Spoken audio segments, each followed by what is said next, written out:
The Nigerian Senate has re-amended for a third time the Electoral Act 2022 to include provisions which enable statutory delegates to vote at the congresses or conventions of political parties. This followed the expeditious consideration of a bill during plenary, which scaled first, second, and third readings respectively, and was passed during plenary by the Chamber after consideration by the Committee of the Whole.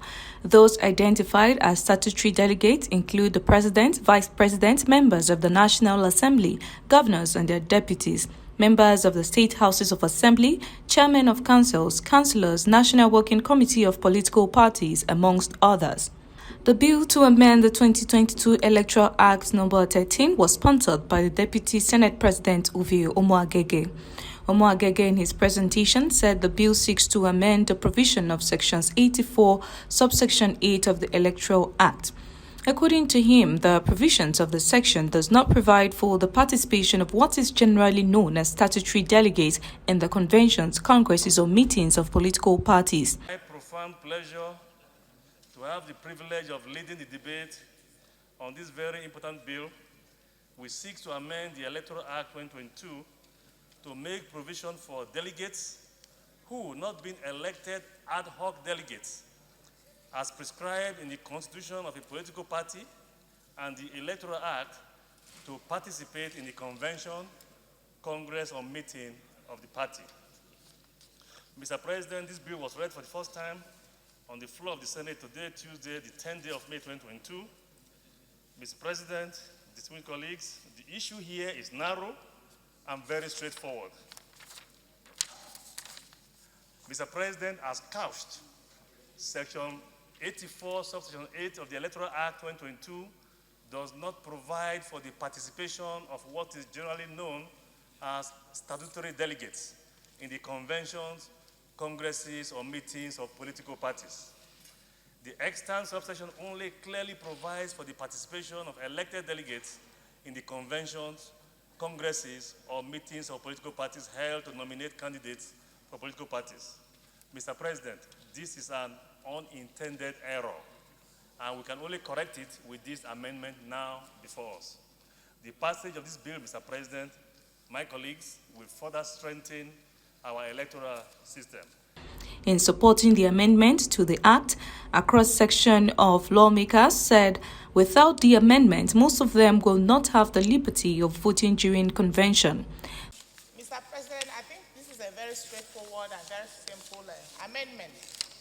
Because without this amendment, most of us will not have the liberty of voting during the party's convention.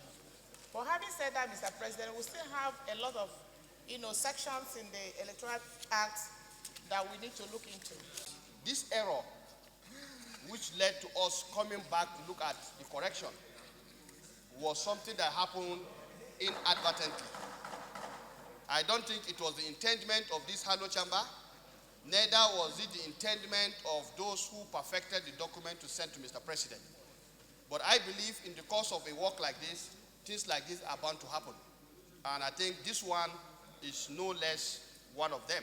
And that is why we are trying to do this amendment to ensure that what the political parties are known to do by allowing statutory delegates, in addition to the delegates that will be elected by the various political parties, constitute the electoral college for all the elections that we talk about. And so, Mr. President, this is just a very simple thing, and of course, it's part of the work we do here. We have seen the error, and that is why we are back here to ensure that that error is done, to ensure nobody suffers any harm.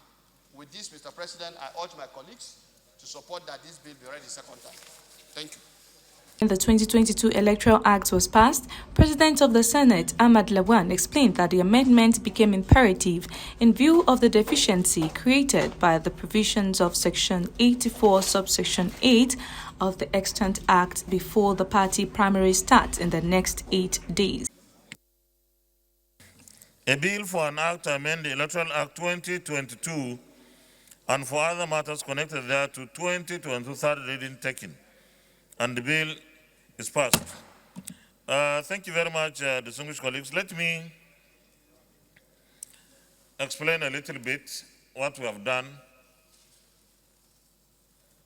the Electoral Act of 2022, or the amended Electoral Act of 2022 that we passed this year, has a deficiency that was never intended, and that deficiency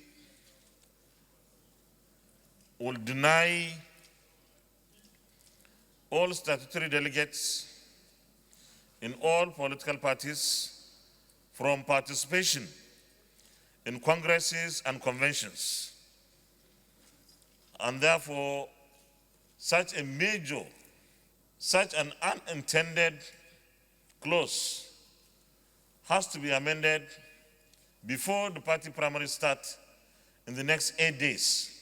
So this is an emergency effort to ensure that nobody is denied his or rightful opportunity as a delegate, and especially the statutory delegates. And these are those who are elected: President, Vice President, members of the National Assembly, governors, members of the state houses of assembly, chairmen of councils and their councillors, national working committee members of all the political parties, and so on and so forth, numerous. So this is a fundamental effort, really, to ensure that we address this within this week, so that by next week, the